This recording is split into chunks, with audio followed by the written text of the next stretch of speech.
It's the season of goodwill in the Christian world, and nowhere more so than the Vatican, setting of one of the biggest security breaches in living memory. A butler who betrayed the Pope, stealing and leaking vast numbers of private documents. Pope Benedict made a visit to the Vatican jail where Paolo Gabriele was being held, and he gave him a pre-Christmas pardon. Gabriele was convicted of aggravated theft in October and sentenced to 18 months imprisonment.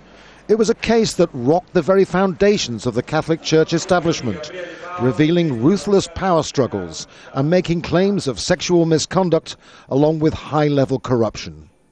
But now 46-year-old Gabriele is free to spend Christmas with his family. This constitutes a paternal gesture towards a person with whom the Pope shared a relationship of daily familiarity for many years. Gabriele was the Pope's right-hand man, serving him loyally, it had seemed, but then the ultimate betrayal. He had told investigators he wanted to expose evil and corruption at the Vatican. None of his revelations threatened the papacy itself, but many observers believe Gabriele wasn't acting alone, and there could be more revelations.